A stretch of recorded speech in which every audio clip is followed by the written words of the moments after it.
Hello everybody and welcome to Sin City Living. My name is Jason. I'll be bringing you today's episode. As always, please hit those like and subscribe buttons. I want to give a couple quick little informational things. First, to all the fans that ask us about being able to tip the channel to show your appreciation and help us out. We still have the buy us a coffee function. Really appreciate all those coffees you guys have bought us. As you know, all three of us live off coffee. Just check the description of the video down below for a link to that if you are interested. But also, YouTube has now added a new function, a thanks button, right at the bottom of our videos. So if you appreciate what we're doing or appreciate the video we put out, please hit that thanks button, drop us a little bit. And if not, no worries. We appreciate all you guys watching. Second, we have our live streams coming up. They're going to be every single week on Tuesdays at either 1 or 2 o'clock, probably 2 o'clock. Some days I pick up the kid, I may do it at 1, but I'll let you guys know in advance. And once a month we will be doing a charity one. So this first one is going to be towards charity. After that will be our regular live streams.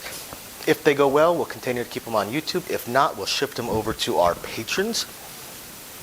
For most of them, we'll still do the occasional one on YouTube. And with that in mind also, please join us as one of our patrons. Just check again the description of the video down below for some links to that. And we have exclusive videos that we put up there all the time. Things we don't put on the regular channel, including the entire How to Deal Craps course. So with all that being said, we're going to go ahead and get into today's video. So today's video is kind of a subject that we've been hitting on a lot lately, so I just wanted to throw in a little bit more details on it and reiterate again. And that is money management. Or not money management. That is the reason why some people seem to always lose when everybody else is winning. Why some people just cannot seem to win no matter what the strategy is and no matter what roll they catch. You catch a 30-minute roll and you're still not winning. You're still not walking away a winner. So I wanted to touch on it. Now the first thing, and the reason I said money management was the first thing on my notes, money management is not one of the reasons. It's something that some people talk about, some channels talk about, oh, money management. And that's when they lead into things like regression strategies and you know, a certain number of shooters per bankroll and stuff like that. The thing is, regression strategies are playing to not lose. They're not playing to win. They're playing not to lose. And I'm gonna go over what I mean with that in just a second. Actually, no, I might as well go over that now. Regression strategies, the idea behind regression strategies is that you are trying to collect back your initial investment into the shooter, whatever your strategy may be, and then that way you're playing with house money. First off, you're never playing with house money, you're playing with your money. You can take it, go to the cage, cash it out, go buy your spouse something nice, because always buy your husband nice things. But it's your money. It's not the casino's money. It's your money. You won it. It is now your money. The casinos aren't playing, you know, it's not the casino's money that you're playing with once you regress, just like it's not the casino's money they're playing with once they've won it off you. It's their freaking money. So that's the first problem with regression strategies. The second problem with regression strategies is that the win condition gets even less likely. I very rarely see regression strategists walk away from a table after a hot roll. The reason why is because, like any other strategy, all strategies are probably down by the time they catch that hot roll. Probably lost money. Right? So you're already in the hole, and you need to win enough to say, F this, I've won enough, screw the casino, take that casino, and walk away. And it gets even harder. Like we say, most strategies, most successful ones, are what they're banking on is on one or two numbers to significantly break the statistical likelihood and roll between 6 to 8 times. If the same number hits between 6 to 8 times, with the possible exception of a power presser, any other strategy should have definitely made screw this, I'm out money. If not, well, then you made some bad calls. Now, regression strategists end up requiring an extra 2 to 3 rolls to hit that same win amount. So I want to show you an example based on your 6 and 8s, okay? And we'll start it with $12.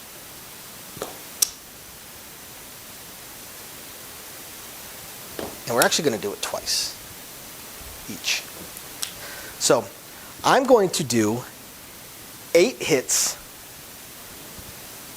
on each one of these. 8 hits here, where this player, actually let's say they're a regression strategist, okay? These guys are the regression strategists. We're on a $10 minimum bet table. These guys are not regression strategists, but they are starting at a smaller bankroll, which actually is not fair either. We should start them at the same bankroll, shouldn't we? Or same bet, shouldn't we? So you want to have the same amount at risk for a 0.7 out. So we're going to start them at the same levels, but we're going to regress them down. This one will regress down after their first hit, and then they will mid-press. This one will regress down after their first hit, and they will power press. Okay? So we're kind of doing the regression strategy where they regress down individual numbers instead of regressing all the numbers down. It all kind of works out to the same, although it's actually a stronger regression strategy doing it this way. So mid press and then power press. 8 hits of the dice. Okay, so let's take a look. 8 hits of a 6. So they get paid. They're going to regress down. It's $12. And now we said they are a mid-presser. So hit number 2. Hit number 3.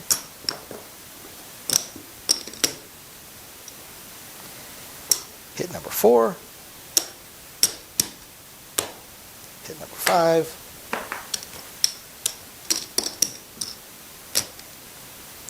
Hit number 6. Hit number 7. And hit number 8.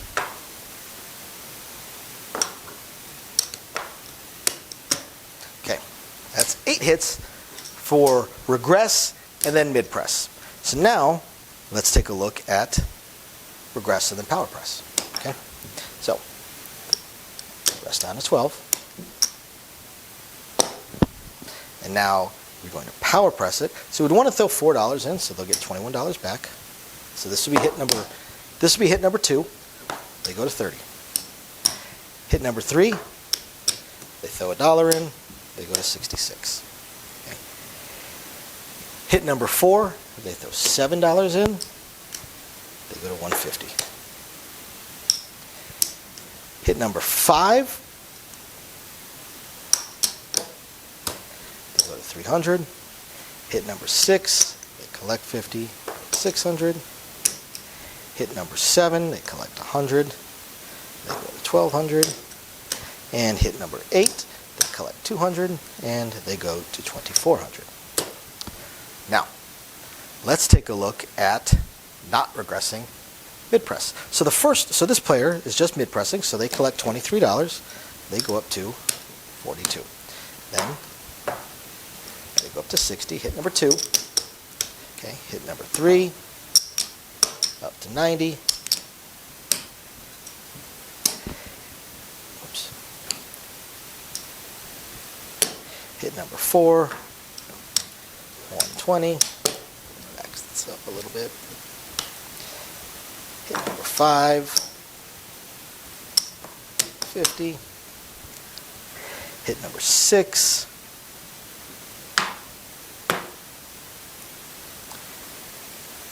It's going to go to 210.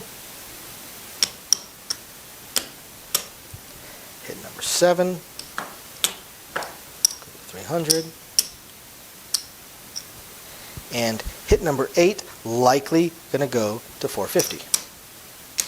Okay, 8 hits for the mid-presser. I need to score some green back.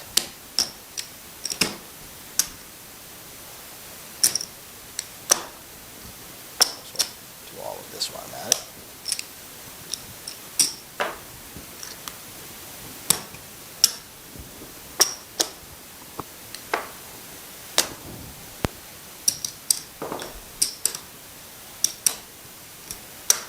All right, so let's look at the power presser in 8 hits. So they'll throw in $1.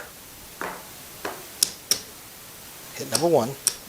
Hit number 2, they throw in $7. Hit number 3, they collect a green, go to 300. Hit number 4, they collect 50, go to 600. Hit number 5, they collect 100, go to 1200. Hit number 6, they collect 200, 24. Whoops.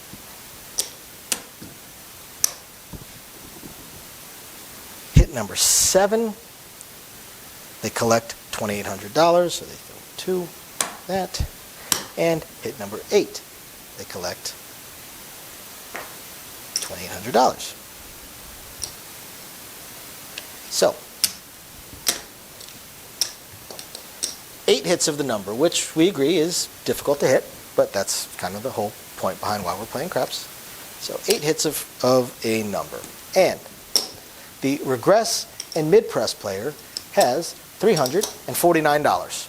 The regress and power press player has $416. The mid-press from the get-go has $749. So regressing and then mid-pressing, you've got $349 versus never regressing and just doing the same press, the same standard mid-press, $749. $349, $749. $400 difference. Now, regress down and then power press, $416 after 8 hits of the number. Never regress down, just straight power press, $6,975. And that's the problem with regression strategies, right? Again, you're playing to not lose. Right? Hitting that exit point is that much more difficult. Because let me ask you this. You bought in with, let's say $1,000. Bought in with $1,000. Figure you're down a couple $100 because again, you're trying not to lose, so you're not going to be down a lot. Maybe you've gone through a bunch of shooters and you're just not down that much unless you hit a couple of 0.7 outs, because that's crippling to regression strategy players. So you made $349, so you might be $150 to the good. So you just caught probably a 25 to 30 minute roll, and you were sitting on a profit of $150, maybe, because you could have been deeper in the hole. At most, you're sitting, if it's your first roll, first shooter, you're sitting on a profit of $350. Probably not going to walk away if you started with $1,000. Most players will start with a $1,000 bankroll, and after 7 outcomes, they look down and their bankroll has grown by about $300, $400. They don't color up and leave. They keep playing. They haven't hit their win condition. What about the power presser? Well, they've got 400 and change. They're probably not going to either. But the mid-presser has 749. Instead of 349, they have 749 because they never regressed. Now, they might be stuck a little bit deeper, so they might only be even. This still may not be a win condition. Depends how deep into their bankroll they are by the time they catch this roll. If it's their first shooter, then yes, they're probably at a win condition. They have made $750, $749. They're probably going to color up and leave. But if they've already lost $500, then they're probably not going to color up and leave. So that is one downside to this. Although if any other numbers have hit 5 or 6 times, then yes, they're probably up enough. Whereas the regression strategist, as you see, is almost guaranteed to not be up enough on just 5 or 6 or 4 or 5 hits. A regression strategist really requires 10, 11, 12 hits of the number to hit their exit strategy. Whereas the power presser, over $6,000. So, or coming up on $6,000. So, they have definitely hit their win condition. And that's what I mean when I talk about exit strategy. It's another reason why a lot of people don't win no matter what kind of roll they catch, because they don't have an exit strategy. They don't know how much they want to win to walk away. Now, I've had a few people message me or talk to me in the comments or on the chats telling me what their win condition is. If I'm up $500, I'm leaving. If I'm up $1,000, I'm leaving. If I'm up $200, a few people that they buy in smaller amounts. If I'm up $200, I'm leaving. Okay, cool. That's awesome. That's great. Have you analyzed your strategy to figure out how many hits it takes on any individual number? How many times one number has to roll before the 7 in order to hit your win condition? And you generally have to figure that you could have lost anywhere between 25 to 75% of your bankroll. So, if your win condition is $500 on a $1,000 bankroll, then you have to analyze and figure out how many times does a number have to hit in order for me to make between $750 and $1,250. That should get you to your exit strategy, your exit amount, depending on how deep you are into your bankroll. And if you analyze your strategy and realize that, on each number, in order to hit that 750 to 1250 profit, you have to hit between 11 to 15 times on the number, your strategy needs some tweaking, for sure. So those are some of the reasons why people don't win. Hope you guys find this interesting, illuminating, enlightening, or at least just plain fun. Thank you, everybody, for tuning in. We will catch you next time. Bye now. Thank you, everybody, for watching today's video. And as promised, a little bit more detail on things that we are working on. So again, we want to continue trying to expand the channel. We're really hoping to be able to add roulette as soon as possible, and then some video keno, video slots, stuff along those lines. Unfortunately, it ate up almost all of our cash, paying off all of our bills during the month of January while we were down. And now that the holidays have ended, YouTube's payouts have dropped significantly. So we're kind of treading water here as far as all that goes. Do have a lot of things we want to add, though. Not just those things, those additional games, and hopefully some carnival games and such like that, but the live streams. The biggest problem right now with the live streams is with 3 jobs combined between the 2 of us, 4 if I include the 20 to 30 hours a week I'm putting into the YouTube channel. It's very, very difficult for me to have a day and time that I can commit to doing the live stream every single week, because we also have our very young child to take care of. But I'm trying to figure that out. I'm thinking it's probably going to end up being on Monday nights or Tuesday afternoons, or possibly both. I intend to do at least one live stream exclusively for our patrons, and then another one on the YouTube channel. So possibly both days. We also have a few other things that we really want to attempt to move forward on. I'm just running into either time or skill set issues. I do want to eventually have a website going for us. I did used to program websites over a decade ago. A lot of things have changed, and I just don't have that time. And not a whole lot of knowledge on the current state of building websites, hosting what sites can host, and how to build up the e-commerce stuff. So if anybody has any skill sets along those lines and would like to answer some questions or just help us out, shoot us an email, sincitylivingLV@gmail.com. Also, I really hope to be able to start adding some exclusive stuff from Sin City Living, logoed shirts, hats. I'm looking to get custom dice made, even custom layouts made, although those would be pretty expensive. But I know zero about e-commerce and drop shipping and anything along those lines. So if you have any skill or knowledge in that area, please email me. I would love to ask you some questions and see if you can answer a few to help me figure out how to get that going. Same thing with designing our logos. I had some logos designed, very, very small logos, unfortunately, not big enough to blow up to put on t-shirts and stuff like that. And again, I know I know nothing about logo design, graphic design, any kind of websites that could do it. I literally know nothing. So if you have any skill or knowledge in that area also, please email me, and you're willing to answer some questions, please email me and let me know. I'll admit I don't even know where to start as far as asking some questions, but I'm sure I'll ask a few, and that'll trigger a few more, so on and so forth. So yeah, there's that, and of course we do hope to continue to improve our AV setup, but I am an AV moron, so also right there, if you have any skill sets or knowledge in that area, please email me, and are willing to answer some questions. Please email me and let me know. We would love the help. Otherwise, again, thank you everybody for watching, and we're very excited to continue bringing you our videos. Bye now.